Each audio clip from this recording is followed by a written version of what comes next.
வீர வணக்க நினைவேந்தல் நிகழ்வை தலைமை வகித்து சிறப்பித்துக் கொண்டிருக்கிற மதுரை கிழக்கு மாவட்ட செயலாளர் அரச முத்துப்பாண்டியன் அவர்களே,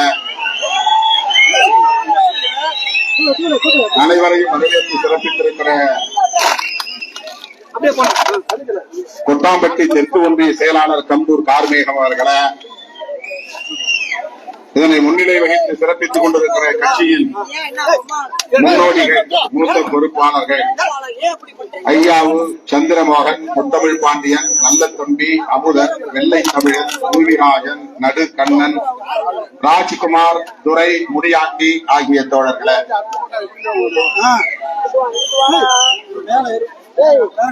முன்னிலை வகித்து சிறப்பித்துக் கொண்டிருக்கிற முதன்மை செயலாளர் பாவரசு அவர்களே, ஆற்றலரசு அவர்களே, எல்லாளன் அவர்களே, கனியமுதன் அவர்களே, க பாவலன் அவர்களே, மு கலைவேந்தன் அவர்களே, வில்லவன் கோதை அவர்களே, மேலூர் சசி, சங்கத்தமிழன், செல்லப்பாண்டியன், அன்பழகன், அலங்கை செல்வ அரசு, இன்குலாப் கலைவாணன், வழக்குரைஞர் ரஜினிகாந்த் ஆகிய இயக்கத்தின் முன்னணி பொறுப்பாளர்களே, மதுரை மாவட்டத்தின் செயலாளர்கள் ஊர்சேரி சிந்தனை வளவன், இரா காளிமுத்து, சுடர்மொழி, ரவிக்குமார் ஆகிய தோழர்களே,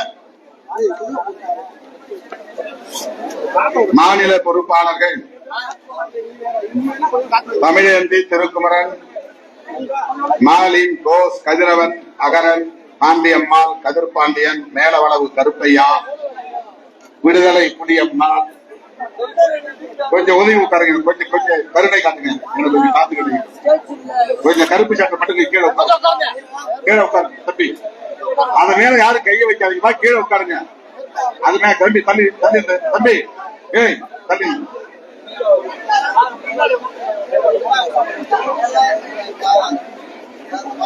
மாவரசு கொஞ்சம் தள்ளி, கொஞ்சம் தள்ளுமா, அது நேரம்.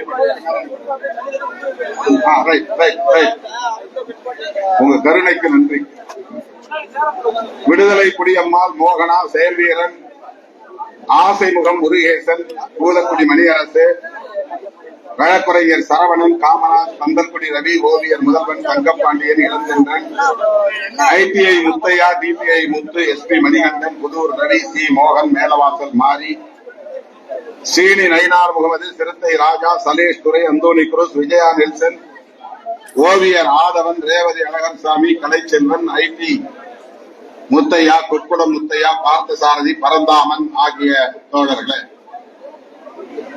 தென்மண்டல செயலாளர்கள் தமிழ்வாணன், வழக்குரைஞர் முருகன், சித்திக், முரசு தமிழப்பன், களக்காடு சுந்தர் மற்றும் தென் மாவட்ட செயலாளர்கள், தொகுதி செயலாளர்கள், தொகுதி துணை செயலாளர்கள், துணைநிலை அமைப்புகளின் மாவட்ட அமைப்பாளர்கள், ஒன்றிய நகர பொறுப்பாளர்கள், மேலவளவு முகாம் செயலாளர்கள் முருகேசன், ரவிக்குமார் ஆகிய தோழர்களே, இந்த விடுதலை களத்தில் பலியான தோழர்களின் குடும்பத்தை சார்ந்த மணிமேகலை முருகேசன் அவர்களே, பச்சையம்மாள் மூக்கன் அவர்களே, வசந்தி ராஜா அவர்களே, தாயார் கட்டச்சி அவர்களே, செல்லத்துறை மகன் ஐயம்பாண்டி அவர்களே, தேவகமூர்த்தி மகள் பாண்டியம்மாள் அவர்களே, சவுந்தரராஜன் மனைவி சந்திரா அவர்களே, அம்மாசி மகன் பாப்பா அவர்களே, வேடு மருமகள் கொடிமலர் அவர்களே, வணங்காமுடி சந்திரனுடைய அக்கா மகன் மகாராஜன் அவர்களே, வஞ்சிநகரம் கந்தன் அவர்களின் அண்ணன் சுப்பையா அவர்களே, கத்தப்பட்டி மலைச்சாமி தந்தை பாடு அவர்களே, பட்டூர் சபரீஸ்வரனின் தந்தை தாயார் சிட்டுப்பிள்ளை அவர்களே, தனியாமங்கலம் ஐயப்பன் மகள் நந்தினி அவர்களே, பழையூர்பட்டி கார்த்திக் அவர்களின் தாயார் பஞ்சு அவர்களே, ஆண்டார் கொட்டாரம் ராஜாவின் தாயார் தங்கம்மாள் அவர்களே மற்றும் இந்த நிகழ்வில் பங்கேற்று வீர வணக்கம் செலுத்திக் கொண்டிருக்கிற, அழைக்கும் போதெல்லாம் ஓடோடி வந்து என்னை ஊக்கப்படுத்திக் கொண்டிருக்கிறேன் தமிழ் மண்ணில் எங்களை வெல்ல எவரும் இல்லை என்று உரத்து சொல்லக்கூடிய வகையில் அணிதிரண்டு வந்திருக்கிற என் ஊரின் உயிரான விடுதலை சிறுத்தைகளே,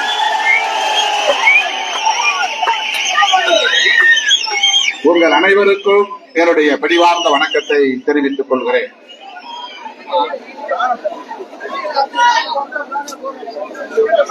இருபத்தி 6வது ஆண்டாக, கால் நூற்றாண்டுக்கு மேலாக இந்த விடுதலை களத்திலே நாம் மறைந்த ஈகம் செய்த அரசியல் உரிமை போராளிகளான மேலவளவு முருகேசன் உள்ளிட்ட தோழர்களுக்கு நமது செம்மாந்த வீர வணக்கத்தை செலுத்தி வருகிறோம். அந்த வகையில் இங்கே திரண்டிருக்கிற உங்களின் சார்பிலும் லட்சக்கணக்கான விடுதலை சிறுத்தைகளின் சார்பிலும் மேலவளவு முருகேசன் உள்ளிட்ட தோழர்கள் யாவருக்கும் முதலில் எனது செம்மாந்த வீர வணக்கத்தை செலுத்துகிறேன்.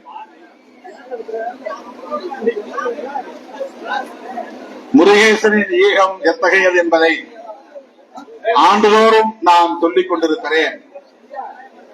அவன் எவ்வளவு பெரிய மாவீரன் என்பதை எண்ணி பார்க்கிற போதெல்லாம் மெய் சிலிர்க்கிறது, உடலில் புத்துணர்வு பிறக்கிறது, சலிப்பு தட்டவில்லை.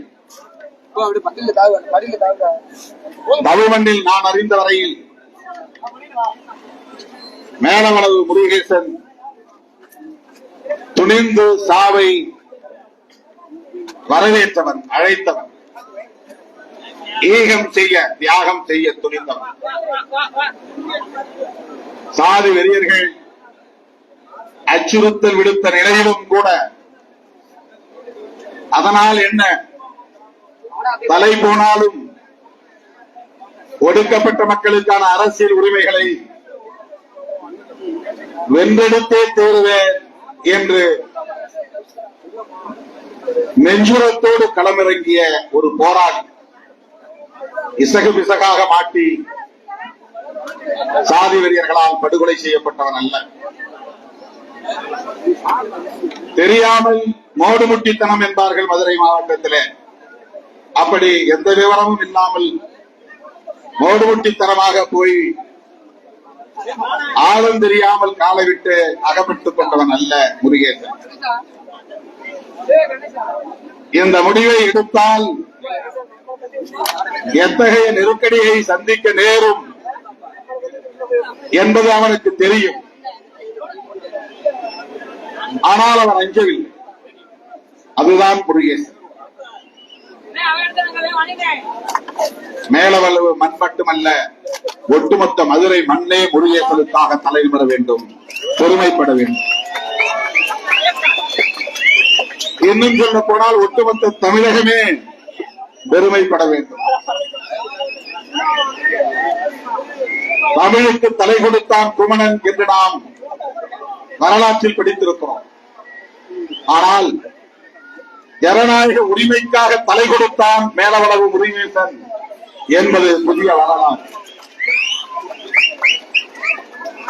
தோழர்களே, அப்படிப்பட்ட ஒரு மாவீரன் பிறந்த மண்ணில், அந்த மாவீரன் வாழ்ந்த மண்ணில், அந்த மாவீரன் காலடி தடம் பதித்த மண்ணில், அந்த மாவீரன் ரத்தம் சிந்திய மண்ணில் நாம் சமகாலத்தில் வாழ்ந்து கொண்டிருக்கிறோம் என்பது நமக்கு பெருமை. சாதாரணமாக பயப்படுத்தினால், பயமுறுத்தினால் பின்வாங்கி ஓடுகிற ஒரு சராசரியான அரசியல்வாதியாக முருகேசன் வாழவில்லை. ஒரு ஊராட்சி மன்ற தலைவர் பதவி என்பது பெரிய அதிகாரம் படைத்த பதவி அல்ல. ஒரு எம்எல்ஏ, எம்பி அல்லது அமைச்சர் போன்ற அதிகாரம் படைத்த பதவிக்காக அவன் ஆசைப்படவில்லை.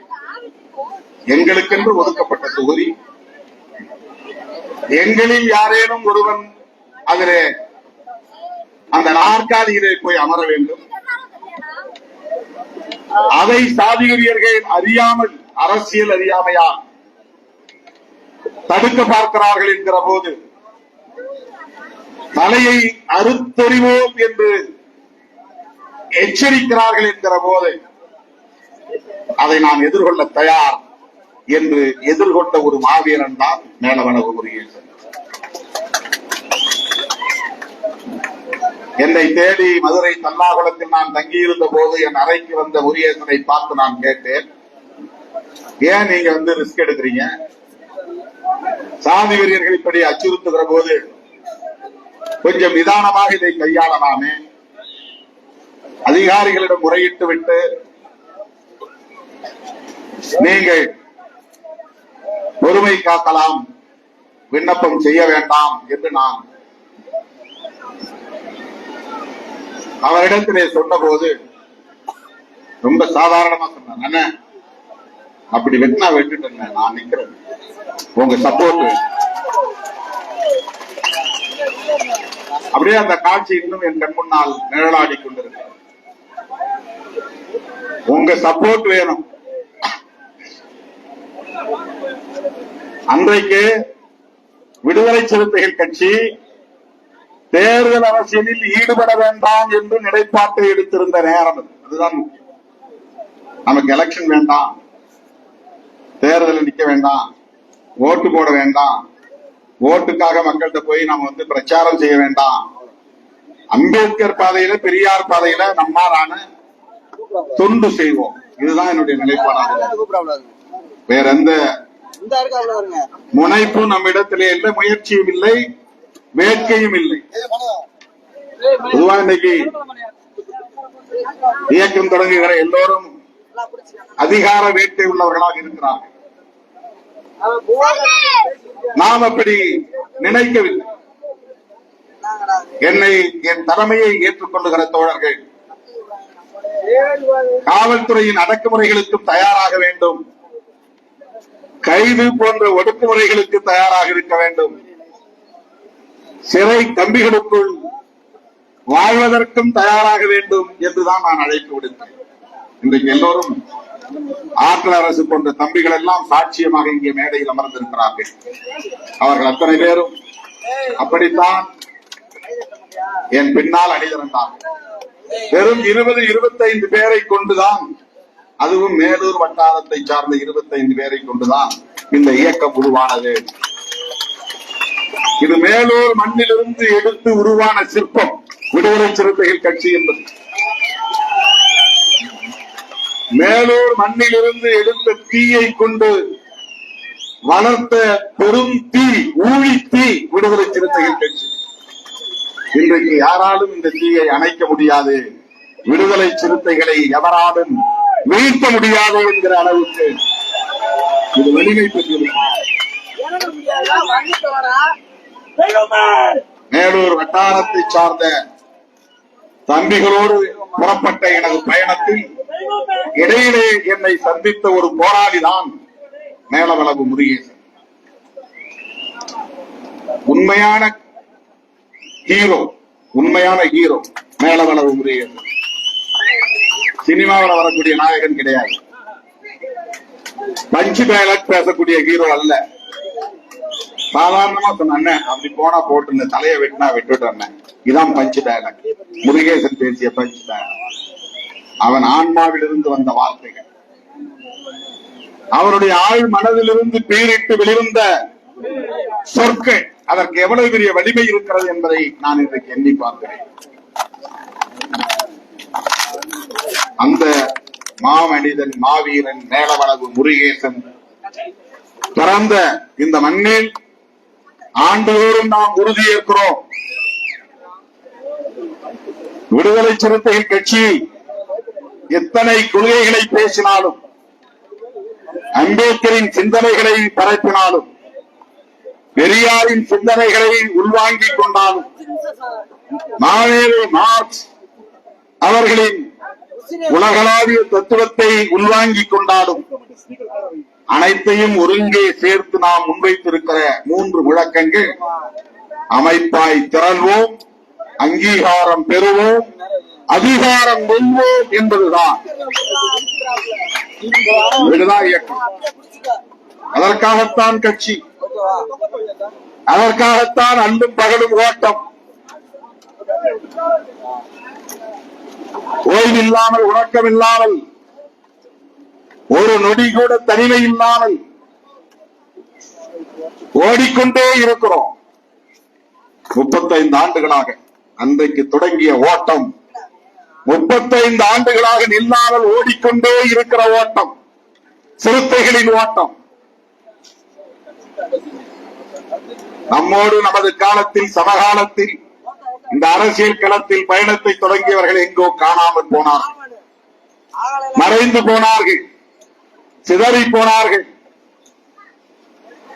கரைந்து போனார்கள். இடதுசாரிகளாக எழுச்சி பெற்றவர்கள் எல்லாம் இன்றைக்கு வலதுசாரிகளாக வீழ்ச்சியடைந்து வருகிறார்கள். இன்றைக்கு சனாதன சக்திகளால் விழுந்து பெற்றவர்களாக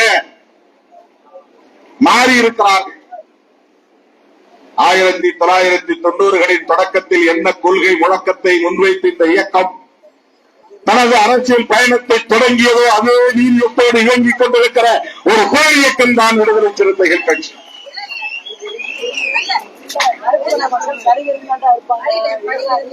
பிற அரசியல் கட்சிகளுக்கே இன்றைக்கு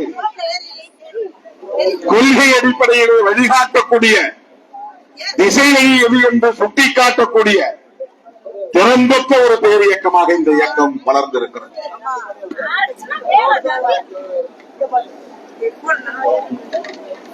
மேலவளவு முருகேசன் அவர்கள் வெட்டி தலையை பந்தாடி இருக்கலாம். அன்றைக்கு அவர்கள் கைகொட்டி கெக்களித்து சிரித்து இருமாந்திருக்கலாம். ஆனால் இறுதியில் வென்றவன் மேலவளவு முருகேசன் தான். கொன்றவர்கள் எங்கோ பதுங்கி கிடக்கிறார்கள். கொல்லப்பட்ட மேலவளவு முருகேசனின் புகழ் உலகமெல்லாம் இன்றைக்கு பரவி கிடக்கிறது. அவனை பேசாத நபர் இல்லை, அவன் அரசியலை பேசாத கட்சி இல்லை என்கிற ஒரு இடத்தை அவன் எட்டி பிடித்திருக்கிறான். அதே நாற்காலியில் முருகேசனை தொடர்ந்து அடுத்து தம்பி ராஜா உள்ளிட்ட பலரும் அந்த இருக்கையிலே அமர்ந்து இந்த ஊராட்சி நிர்வாகத்தை நடத்தி வரலாற்று சாதனை புரிந்தது முருகேசன் மீட்ட அரசியல் உரிமை வரலாறு.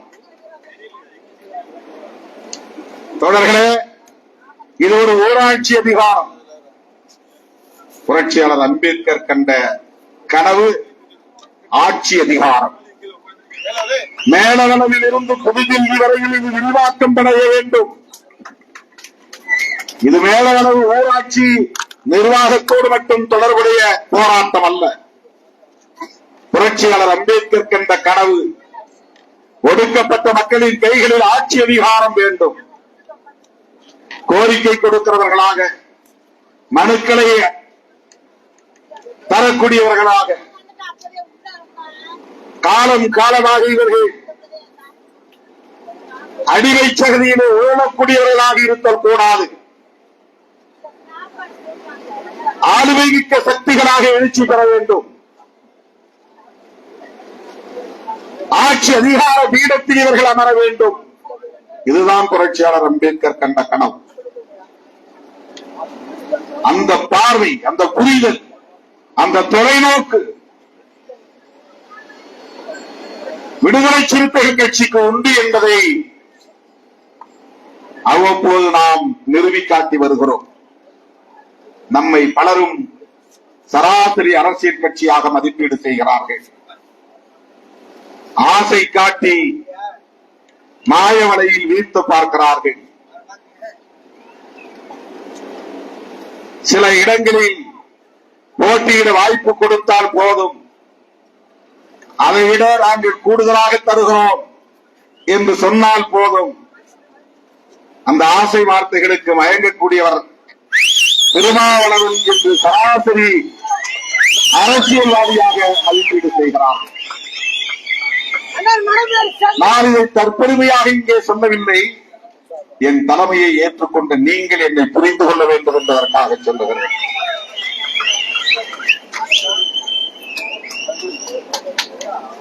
யாரோ எவருக்கோ நான் பேசவில்லை.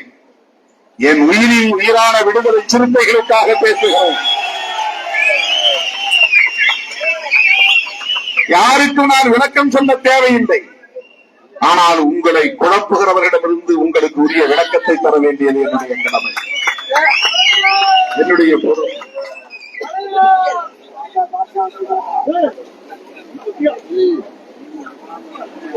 2026 சட்டமன்ற பொதுத் தேர்தலில் உங்களுக்கு கூடுதல் தொகுதி தராவிட்டால் இது ஒரு யூகமான கேள்வி. கிராமத்துல பழமொழி சொல்லுவாங்க, அத்தைக்கு மீசை முளைத்தால் சித்தப்பா என்று அழைக்கலாம். மீசை முளைத்த பிறகுதானே சித்தப்பா என்று அழைக்க முடியும். முன்கூட்டியே கேட்பது, உங்களுக்கு அதிகமா சீட்டு தரலன்னா, எங்களுக்கு அதிகமா தரலன்னா நாங்க அந்த கூட்டணியை விட்டு வெளியே வந்துருவோம் அப்படின்னு நாம பதில் சொல்லணும்னு எதிர்பார்க்கிறாங்க. எத்தனை சீட்டு கேட்பீங்க முன்கூட்டியே உங்களுக்கு சொல்லணுமா? நாங்க ஒரு 30 சீட்டு கேட்போம், முன்கூட்டியே வெளியே சொல்லணும். இந்த கேள்விகள் எல்லாம் நம்ம எவ்வளவு அவர்கள் குறைத்து மதிப்பிடுகிறார்கள், எவ்வளவு சில்லறையாக நம்மை நினைக்கிறார்கள். இப்படியெல்லாம் கேள்வி கேட்டால் உணர்ச்சியப்பட்டு இவர்கள் வார்த்தைகளை கொட்டி விடுவார்கள். அதன் மூலம் இவர்கள் இருக்கிற இருப்பை அசைத்து விடலாம். இப்படி சிலர் கணக்கு போடுகிறார்கள். நாங்களும் கிட்டத்தட்ட 25 ஆண்டுகள் இந்த களத்திலே பழம் தின்று கொட்டை போட்டவர்கள் தான். எங்களுக்கும் அரசியல் தெரியும். ஆனால் அதுவல்ல எங்கள் இலக்கு, அதுதான் பிரச்சனை. உங்களுக்கும் அதைத்தான் நான் சொல்லுகிறேன். இந்த தடவை எத்தனை சீட்டு அண்ணா வாங்குவாரு, இப்ப யாருக்கு கொடுப்பாரு, இந்த தடவை மதுரைக்காரங்களுக்கு கிடைக்குமா, மாவரசு எம்எல்ஏ ஆயிடுவாரா, ஆற்றல் அரசு எம்எல்ஏ ஆயிடுவாரா, இதல்ல கணக்கு, இதுவல்ல அரசியல். போலீஸ் நெருக்கடியும் சாதி வெறியர்களின் நெருக்கடியும் இருந்த போது என்னோடு களத்தில் நின்ற தோழர்கள் தான் ஆற்றல் அரசு, பாவரசு உள்ளிட்ட இந்த தம்பிகள் அத்தனை பேரும். மதுரை மாவட்டத்தை சார்ந்த முன்னோடிகளின் பெயரை மொத்தம் இங்கே என்னால் சொல்ல முடியாது, பட்டியலிட முடியாது.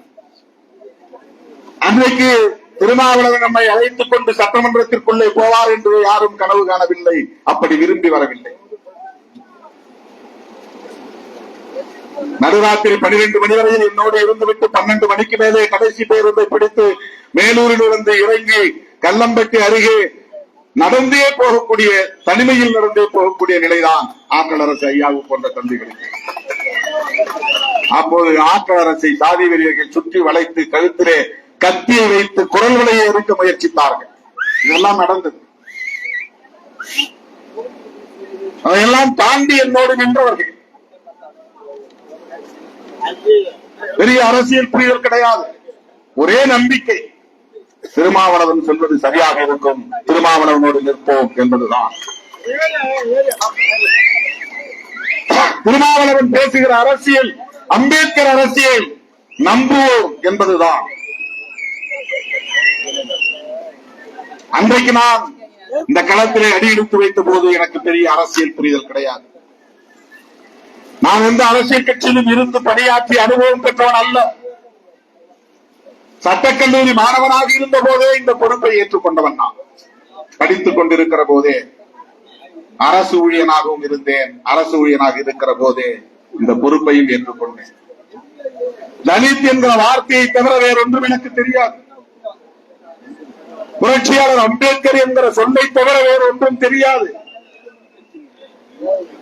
ஆனால் இன்றைக்கு அம்பேத்கரின் அரசியலை என்னால் வகுப்பெடுக்க முடியும், ஆயிரக்கணக்கானவர்களுக்கு சொல்லித்தர முடியும்.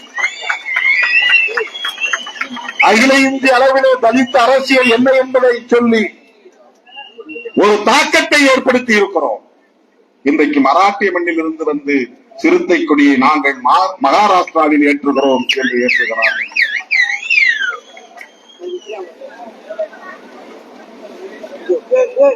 ஆந்திராவிலே ஏற்றுகிறார்கள், கேரளாவிலே ஏற்றுகிறார்கள்.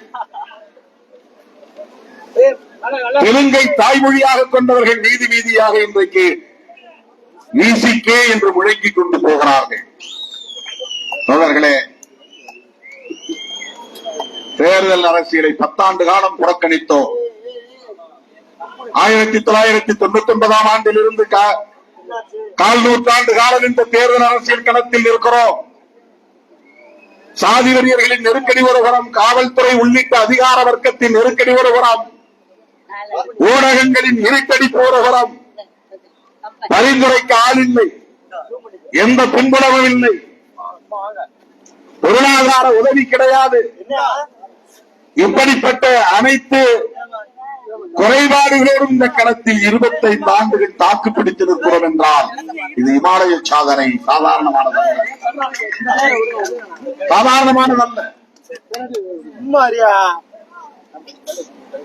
மற்றவர்களெல்லாம் 100 மீட்டர் ஓடி முதல் பரிசு பெற்றுவிட முடியும். அவர்களோடு நம்மால் போட்டியிட வேண்டுமானால் 1500 மீட்டர் ஓடித்தான் அவர்கள் பெறுகிற பரிசை நாம் பெற முடியும். அப்படி 15 மடங்கு 20 மடங்கு நாம் உழைத்தால் தான் முடியும்.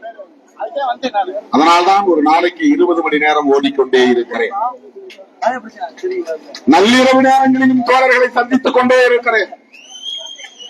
நேற்று விழுப்புரம் திருவண்ணாமலை மாவட்டத்தில் சுற்றுப்பயணம், அதற்கு முன்னால் திருவள்ளூர் காஞ்சிபுரம் மாவட்டங்களில் சுற்றுப்பயணம், அதற்கு முன்னால் எங்கே இருந்தேன் என்று எனக்கு தெரியவில்லை, அதற்கு முதல் நாள் எங்கே இருந்தேன் என்று எனக்கு தெரியவில்லை. ஒரு நாள் கூட நான் இந்த நாள் எனக்கானது, இந்த நேரம் நான் கொஞ்ச நேரம் பகலில் படுக்க போகிறேன், அல்லது சினிமா பார்க்க போகிறேன், அல்லது பீச்சுக்கு போகிறேன், பூங்காவுக்கு போகிறேன் என்று நான் நேரம் ஒதுக்கி ஓய்வை விரும்பி அரசியல் களத்தில் இருந்து விலகி என்றதில்லை. அப்படி நாம் 25 ஆண்டுகள் இந்த களத்திலே தாக்கு பிடித்து நிற்கிறோம். இன்னும் நெடுந்தூரம் பயணிக்க வேண்டும்.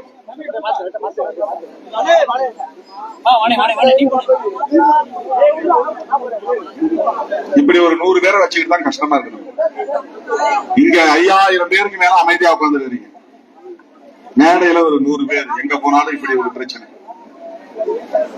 தலைவர் பேசுகிறார், நாம் அமைதி காக்க வேண்டும் என்கிற ஒரு புரிதல் வேண்டும். மேடையில முதல்ல ஏறவே கூடாது. எதுக்கு இப்படி ஏறாங்கன்னு தெரியும். கட்டுப்பாடு இருந்தால்தான் நெடுந்தூரம் பயணிக்க முடியும். அதுதான் ரொம்ப முக்கியமானது. அதிகாரத்தை நோக்கி செல்ல செல்ல செல்ல செல்ல 100 வரிசையில் போனவர்கள் 90 வரிசையாக, 80 வரிசையாக, 70 வரிசையாக, 50 வரிசையாக, 30 வரிசையாக, 20 வரிசையாக மாறி கடைசியாக ஒரு வரிசை நிற்கிறோம். 1 by 1 போகும். அப்பதான் அதிகாரத்தை போய் தொட முடியும்.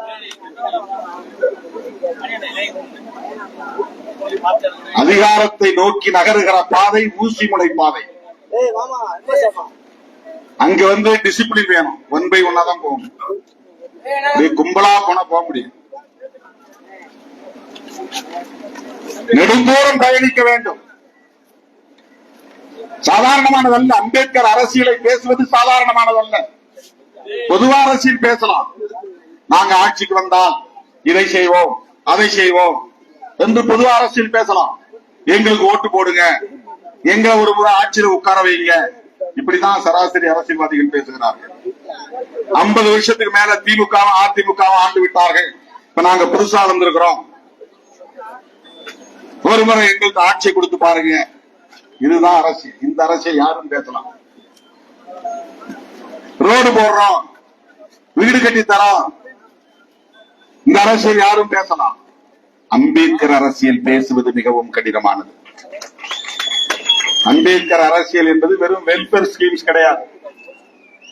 அது ஒன்றை இன்னொன்றாக மாற்றுவது, அடியோடு புரட்டி புதிய மாற்றத்தை ஏற்படுத்துவது, ஏற்கனவே இருந்த இருப்பை தகர்ப்பது, புதிதாக கட்டமைப்பது அவ்வளவு எளிதான ஒன்று அல்ல. அம்பேத்கர் அரசியல் என்பது வெறும் தேர்தல் அரசியல் கிடையாது. சமூக மாற்றத்திற்கான புரட்சிகர அரசியல். அந்த அரசியலோடு தொடர்புடைய அரசியல் தான் பெரியார் அரசியலும் மார்க்சிய அரசியலும்.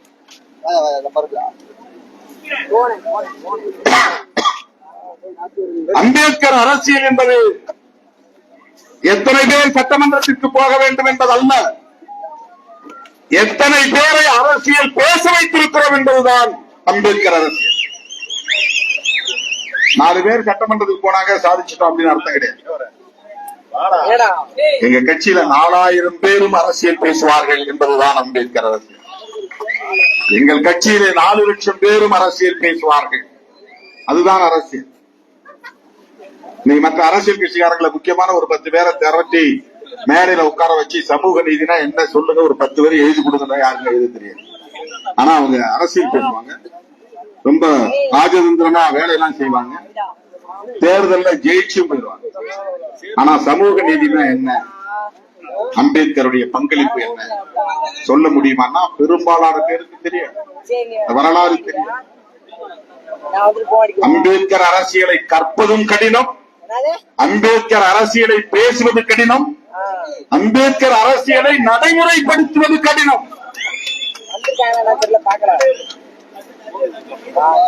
சனாதன எதிர்ப்பு என்பது அம்பேத்கர் அரசியல்.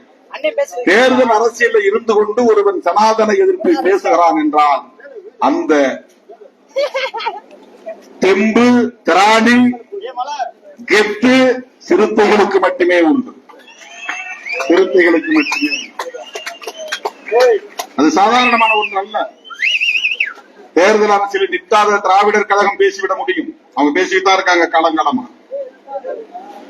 தேர்தல் அரசியலில் பங்கேற்காத சில அமைப்புகள் பேசிவிட முடியும், தேர்தல் அரசியலில் நிற்காத தமிழ் தேசியவாதிகள் பேசிவிட முடியும். தேர்தல் அரசியலில் பங்கேற்கக்கூடியவர்கள் அம்பேத்கர் அரசியலை பேசுகிறார்கள் என்றால், சனாதன எதிர்ப்பு அரசியலை பேசுகிறார்கள் என்றால் அதற்கு தனி துணிச்சல் வேண்டும். இந்திய அளவில் அந்த துணிச்சலை பெற்ற பேர் இயக்கம் விடுதலை சிறுத்தைகள் கட்சி.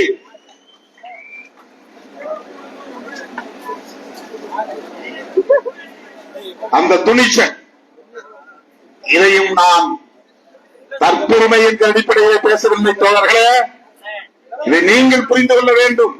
மற்ற கட்சிகள் பேசுகிற அரசியலுக்கும் நாம் பேசுகிற அரசியலுக்கும் உள்ள வேறுபாடு புரிந்து கொள்ள வேண்டும். நாம ஏதோ எல்லாரும் மேல எலெக்ஷனுக்காக திமுகவோட கூட்டு சேர்ந்திருக்கிறோம், அதனால திமுகவுக்கு சப்போர்ட் பண்றோம், அல்லது திமுக நமக்கு சப்போர்ட் பண்ணுதுங்கிற மாதிரி அதை குறைச்சி மதிப்பிட்டாதீங்க, குறுக்கி பார்த்துறாதீங்க. தொடக்க காலங்களில் திராவிட முன்னேற்ற கழகத்தையும் அனைத்து இந்திய அண்ணா திராவிட முன்னேற்ற கழகத்தையும் நாமும் விமர்சித்திருக்கிறோம், கடுமையாக விமர்சித்திருக்கிறோம், இல்லை என்று நான் மறுக்கவில்லை. இதே மேலவனது முருகேசன் திமுக தொண்டர் தான், விடுதலை சிறுத்தை கட்சியை சார்ந்த தோழர் அல்ல. அந்த செய்தியை நீங்கள் புரிந்து கொள்ள வேண்டும். அவர் வந்து என்னை பார்க்கிற போது தம்பிகள் அழைத்து வந்தார்கள். அப்போது அவர், உங்க கட்சியிலிருந்து ஒருத்தர் நிக்கிறார், அவரை நிப்பாட்டுங்க, நிக்க வேணாம்னு சொல்லுங்க, அப்படிதான் பேசினார். யாருங்க? என்ன கம்மாப்பட்டி வையல் கருப்பன். உங்க கட்சியிலிருந்து ஒருத்தர் வேட்பாளரா போட்டியிடுவதற்கு மனு செய்ய தயாரா இருக்கிறார். அவரும் துணைக்கு வந்தார். அவர் என்ன சொன்னார்னா, நான் நிக்கிறேன், பையன் கருப்பன் நிக்க வேணாம்னு சொல்லுங்க. இன்னும் ஒரு பையன் யாரோ ஒருத்தன் பக்கத்துல ஒரு ஊர்ல இருந்து ஒருத்தர் நிக்கிறேன்னு சொல்லி சொன்னாங்க.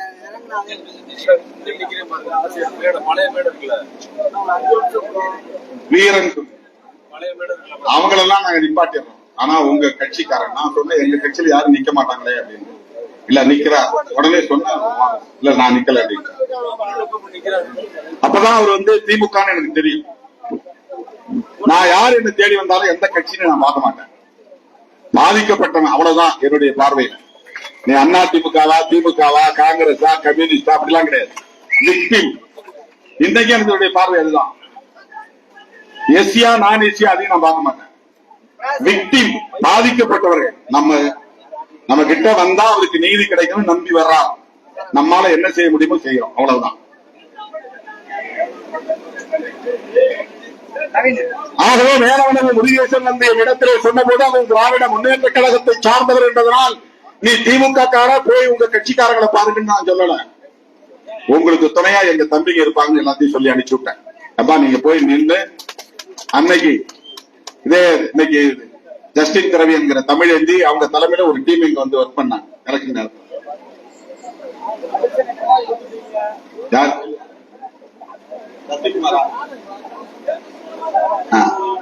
ஒரு 5-6 பேர் வந்து உட்கார்ந்து அன்னைக்கு ஓட்டு பெட்டியை தூக்கிட்டு போகும்போது இவங்களுக்கு சேர்ந்து கேஸ் எல்லாம் வாங்கினாங்க. விசிகேன்னு அன்னைக்கு நம்ம கிடையாது, டிபிஐ தான் நாம வந்து அடையாளமாக இருந்தோம்.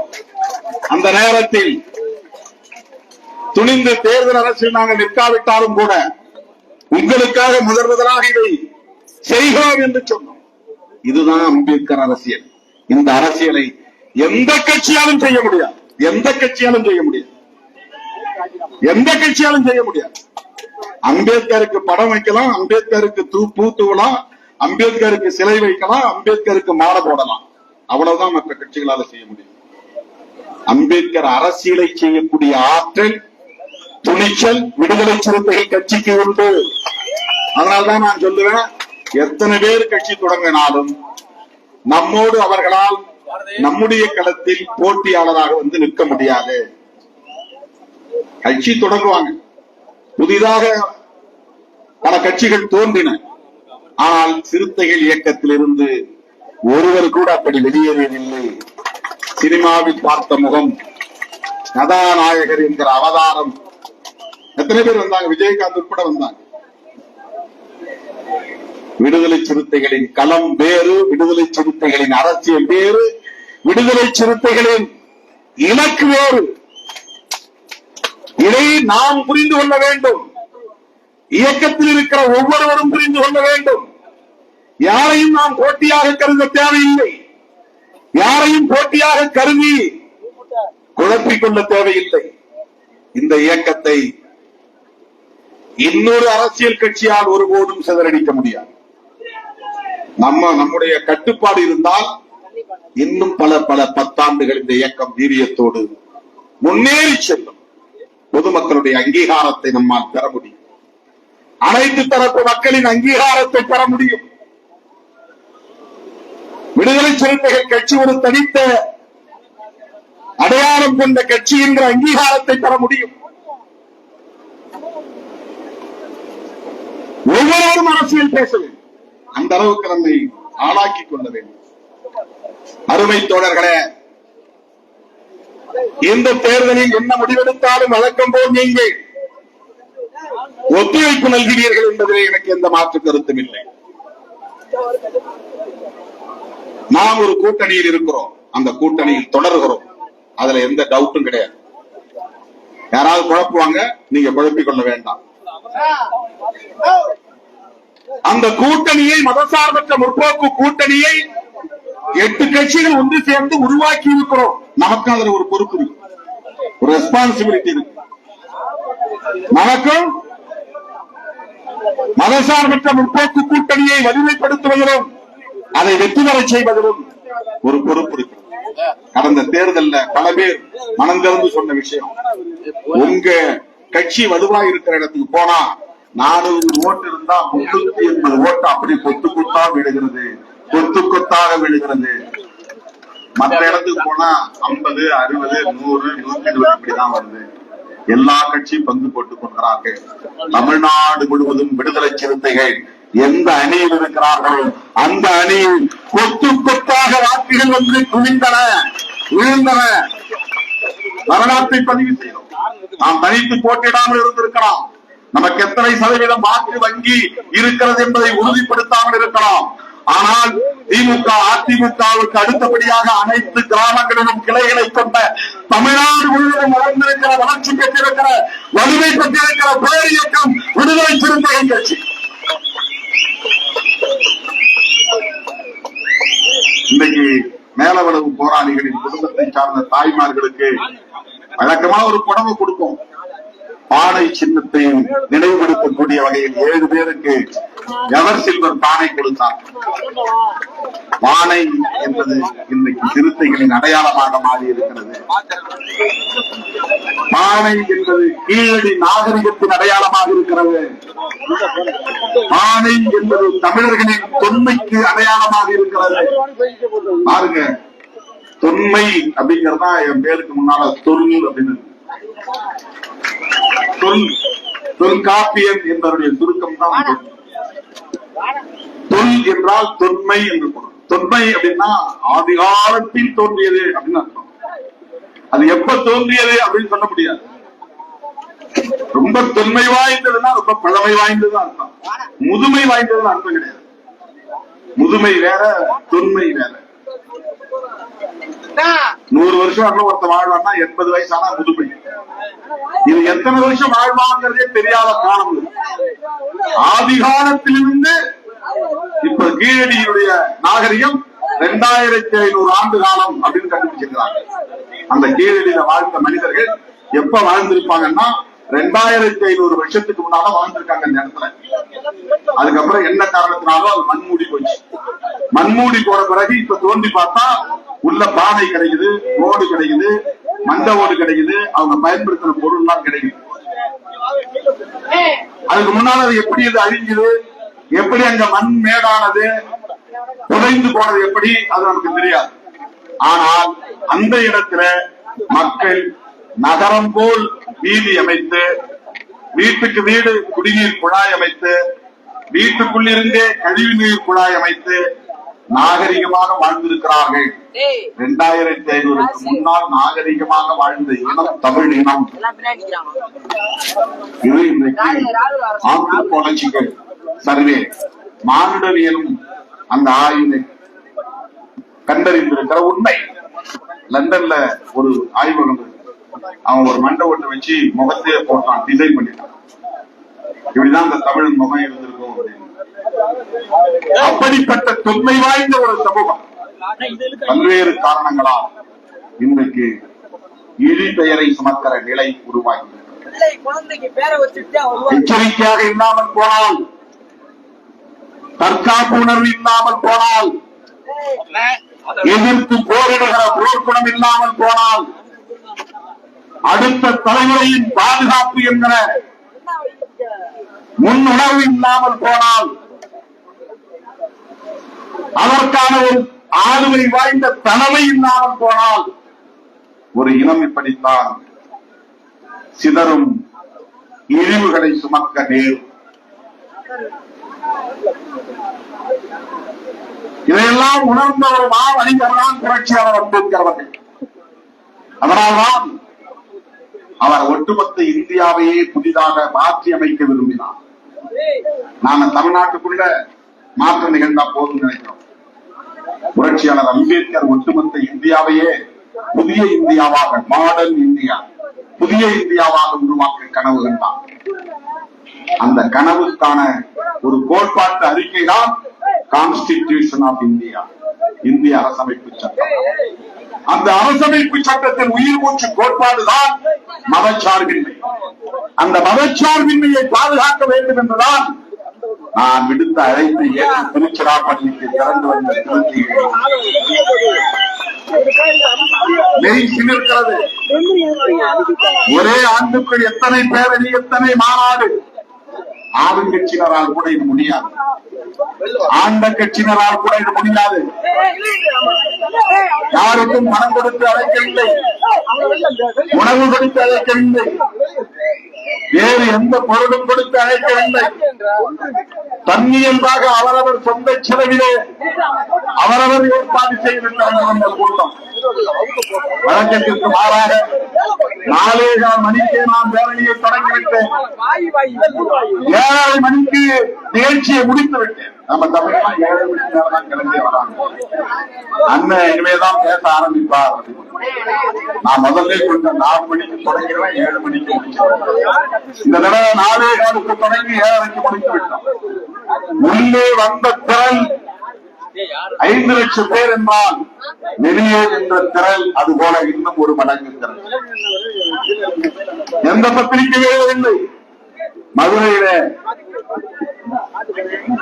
ஆஸ்பத்திரிக்கு பக்கத்துல மீனாட்சி மிஷன் ஆஸ்பத்திரி போற வழியில ஒரு சின்ன இடம், அங்க முருக பக்தர்கள் மாநாடு.